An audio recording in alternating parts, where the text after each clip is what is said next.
इस वीडियो में हम बात करने जा रहे हैं केतु के नक्षत्र परिवर्तन की। 29 मार्च को केतु अपना नक्षत्र परिवर्तन कर रहे हैं और वो अपने ही नक्षत्र मघा में प्रवेश करेंगे। देखिए, जब भी कोई ग्रह अपने ही नक्षत्र या राशि में प्रवेश करता है तो काफी कंफर्टेबल हो जाता है और केतु के लिए ये स्थिति बहुत बलशाली है।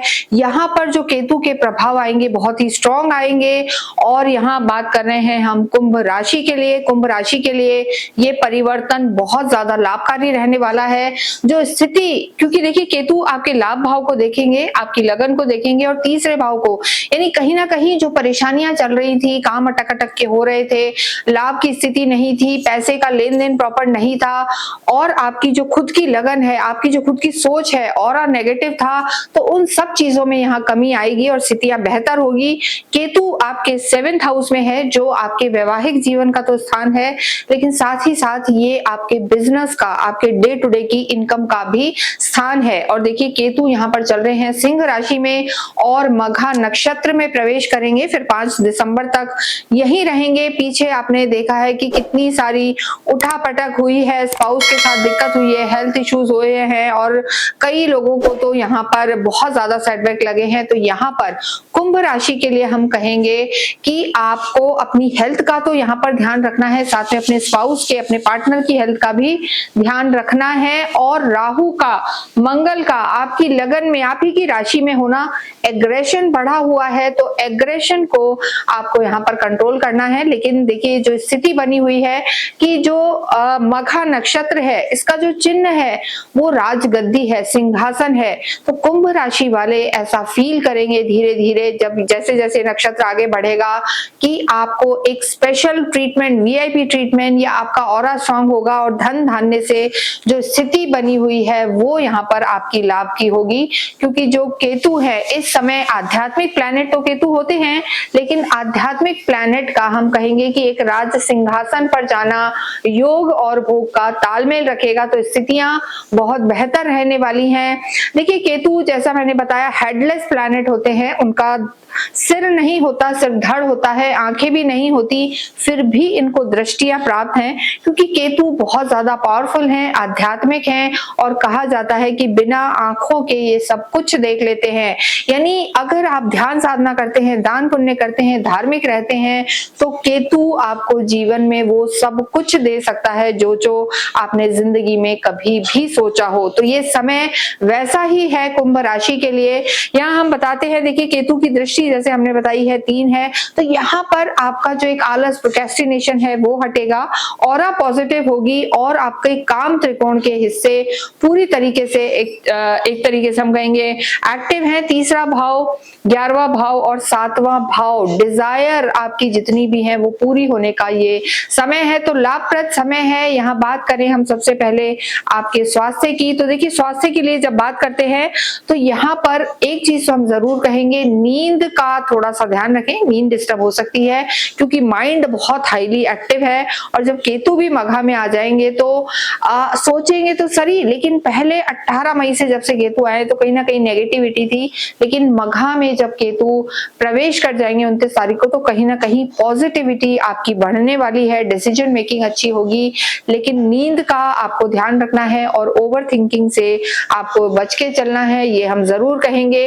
और साथ में मंगल का भी यहाँ होना, थोड़ा सा ब्लड प्रेशर का भी आपको ध्यान रखने की जरूरत है। तो स्थितियां आपके लिए बेहतर रहेंगी, स्वास्थ्य में सुधार होगा और आपका पॉजिटिव होगा। जो कहीं ना कहीं पीछे आपने लगभग 6-8 महीनों में नेगेटिविटी फील की है वो धीरे धीरे यहाँ पर हटेगी। लव लाइफ की बात करेंगे तो देखिए लव लाइफ की जो स्थिति यहाँ पर बनी हुई है उसमें भी सुधार हो गए हैं। ऑलरेडी गुरु विराजमान है, पहले एक मिसअंडरस्टैंडिंग क्रिएट हो गई थी, नो कांटेक्ट सिचुएशन था, अब यहाँ गुरु भी मार्गी होके उपस्थित है और जब केतु भी आपकी लगन को देखेंगे तो कहीं ना कहीं एक पॉजिटिविटी, दृढ़ निश्चय, डिसीजन मेकिंग यहाँ पर रहेगी। और जो कंफ्यूजन केतु रखते हैं कि नहीं डिसीजन ले पाते, लेकिन ये वाले केतु आपके लिए एक सही निर्णय लेंगे। तो जल्दबाजी नहीं करेंगे अगर, और वाणी का ध्यान रखेंगे, वाणी पे संयम रखेंगे, तो कुंभ राशि वालों के लिए यहाँ पर लव लाइफ भी बेहतर रहने वाली है। वैवाहिक जीवन की बात करेंगे, केतु आपके 7th हाउस में ही है, वैवाहिक जीवन में ही है।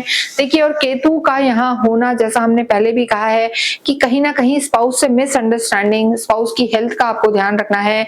और केतु जब यहाँ एक हाई नोट पे चलेंगे, मघा नक्षत्र, खुद के नक्षत्र में चलेंगे, तो डिफरेंस ऑफ ओपिनियन या आर्ग्यूमेंट से आपको बचना है। लेकिन जैसा हमने बताया कि यहाँ पर गुरु का भी प्रभाव रहेगा, और कहीं ना कहीं केतु का यहाँ होना, अगर आप धैर्य से चलते हैं तो वैवाहिक जीवन बेहतर होगा। लेकिन राहु और मंगल की जो दृष्टि है, ये थोड़ा सा आर्ग्यूमेंट्स यहाँ पर करा सकती है। तो इस समय वैवाहिक जीवन के लिए कहेंगे अभी भी हम कि यहाँ ध्यान रखने की जरूरत है। जिन लोगों का विवाह नहीं हुआ है उनके लिए विवाह के योग बनेंगे। सडन चेंज, सडन परिवर्तन, एक रिश्ते में आप चल रहे हैं, बात पक्की होते होते हो सकता है कोई चीज आपको उसमें पसंद ना आए, तो सडन चेंज हो सकते हैं, और अचानक से एकदम फ्रेश रिश्ता कोई आ सकता है और वहां आपकी बात पक्की हो सकती है। ये स्थिति कुंभ राशि के लिए रहने वाली है।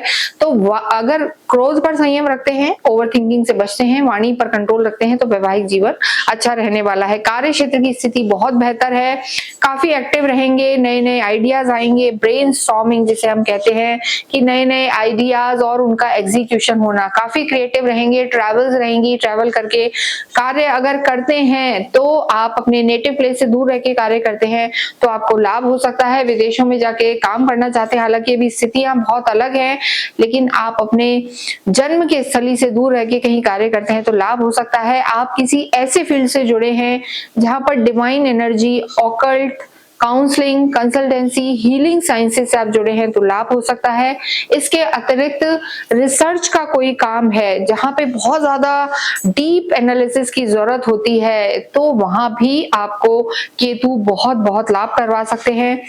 देखिए, यहाँ पर सडन चेंज आपके कार्य में होगा। अगर आप जॉब में हैं तो हो सकता है जगह परिवर्तन हो, ये स्थिति भी रह सकती है। कार्य का एक्सपेंशन होगा, और केतु की ये जो दृष्टि है यहाँ पर लाभ भाव पे, यानी डिजायर्स पूरी होंगी, मनोकामनाएं पूरी होंगी, और इनकम यहाँ पर बढ़ती हुई नजर आ रही है। तो प्रोफेशनल लाइफ यहाँ पर बेटर है, पर्सनल भी बेटर है, लेकिन यहाँ पर रिश्तों को संभालने की जरूरत है। सोच पे थोड़ा सा कंट्रोल करें। विद्यार्थियों के लिए समय अच्छा है, फोकस रहेंगे।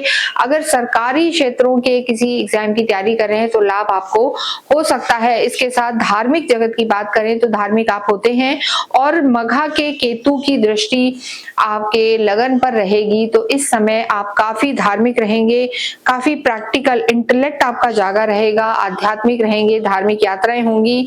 और जो आपके सिबलिंग्स हैं, यंगर को सिबलिंग और जो आपके बड़े भी भाई बहन हैं, इन सबसे आपके लाभ के योग बने हैं। दूर दराज की यात्राएं, धार्मिक यात्राएं, ये सब यहाँ पर नजर आ रही है। भाग्य की हम बात करें तो देखिए, भाग्यशाला हालांकि आपके शुक्र है, लेकिन जब लगन, खुद की राशि, खुद का ऑरा मजबूत हो तो भाग्य को भी साथ देना ही पड़ता है।